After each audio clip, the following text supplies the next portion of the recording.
연일 급등하며 승승가도를 달리던 테슬라. 예, 예. 이달 동안 주가가 무려 80% 급등을 했었잖아요. 그랬죠, 예. 네. 그런데 지난주 수요일 이 테슬라가 276달러를 기록한 후 지금 조정 중에 있어요. 네, 그렇죠. 예. 지난 금요일에 이어 어제는 6%나 하락을 하면서 미국 증시 전체를 끌어내렸어요. 예, 최근에 미국 증시가 예, 주춤거리고 네, 있어요. 예. 맞아요. 물론 오늘은 3% 소량 올랐지만 우리나라 2차전 지수들도 함께 조정을 받고 있는데요. 최근 이렇게 테슬라 주가가 하락한 이유가 뭘까요? 예, 급등하던 테슬라가 최근 조정받는 이유가 이제 모건 스탠리의 바클레이스에 이어서 이제 로이터 통신에 따르면 골드만삭스는 테슬라의 투자 등급을 매수해서 중립으로 하향 조정했는데 웃기는 건 그러면서 목표 주가는 기존 185달러에서 248달러로 상향했어요. 너무 웃기잖아요? 네, 웃겨요. 투자 등급은 매수해서 중립으로 낮추고 또 목표 주가는 185달러에서 248달러로 상향했다. 예. 이해가 잘 안 가요. 이렇게 들어서는 좀 이상해요. 아니, 왜 그런가요? 이해가 안 갈 건 아니고요. 네. 애초에 저 목표 주가를 너무 박하게 준 거죠. 제때 못 주고 너무 박하게 네. 준 것 같고요. 그다음에 이제 지금은 많이 올라도 조정 나올 수 있으니까 아마 중립 의견을 준 것 같습니다. 우리나라는 그 최근에는 뭐 간혹 뭐 매도 의견을 주거나 중립 의견을 주기도 하는데 과거에는 매수 의견만 주로 줬었어요. 우리나라는 그 매도 의견을 잘 안 줬어요. 네. 근데 미국은 얄짤없이 매도 의견을 주기도 하고 막 그러거든요. 어쨌든 이제 중립 의견이지만 그래도 긍정적이잖아요. 긍정적이고 그다음에 또 최근 테슬라 급등한 이유가 본전의 자동차 매출액이 늘어나서 올랐다기보다는 그 AI 붐에 편승해서 많이 올랐다고 생각하는 월가의 전문가들도 많은 것 같습니다.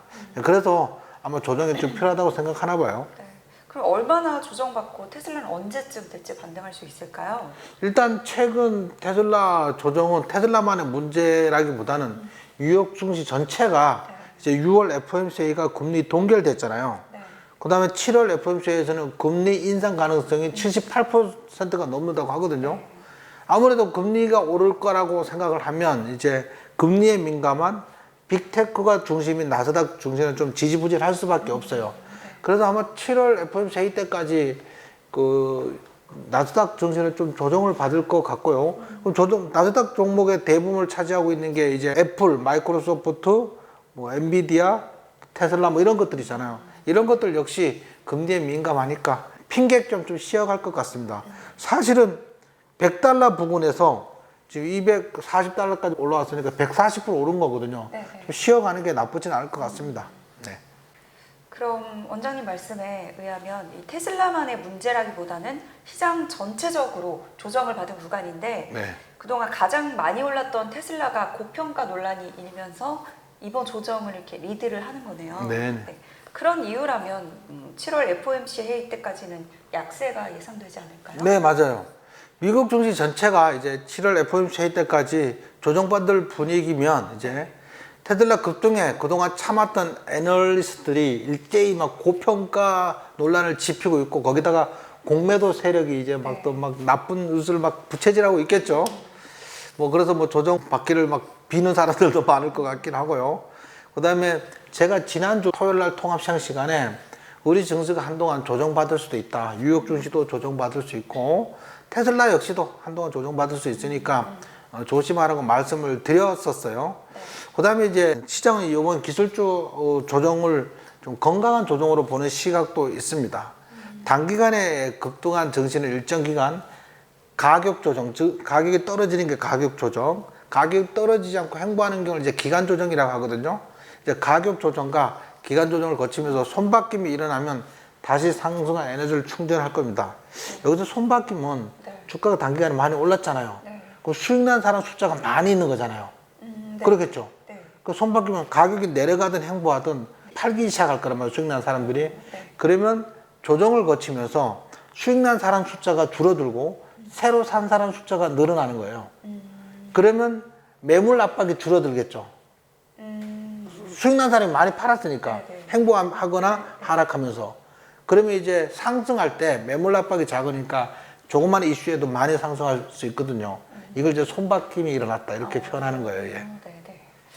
월가의 대표적인 약세론자인 모건 스탠리의 주식 전략가 마이클 윌슨이 더 큰 하락장으로 이어질 수 있다고 이렇게 경고를 했는데요. 그래서 이제 어제 증시가 하락을 했어요, 원장님. 이거에 대해서는 어떻게 보시나요? 일단 저는 이제 큰 조정은 없다고 먼저 생각을 하는데요. 일단 저 사람이 매번 저렇게 좀 약세론자, 예. 그래서 뭐 비관론자. 근데 이제 10% 이내 조정은 약세라고 볼 수는 없어요. 왜냐하면 100% 넘게 올랐으니까 10% 조정은 당연한 거니까 이런 소폭 조정은 언제든지 나올 수 있는 거고요. 20% 이상 막 우리가 느끼는 막 급락이라고 느끼는 20% 이상 큰 조정은 가능성은 저는 없다고 생각하고 있습니다. 그 이유는 이제 7월 기준금리 인상 우려가 있지만은 사실은 7월 달에 금리 인상되면 금리 인상은 더 이상 안 될 거라는 그런 안심하는 그런 것도 있거든요. 그러니까 조정을 받아도 많이 조정받지 않을 거라고 그렇게 판단합니다. 네.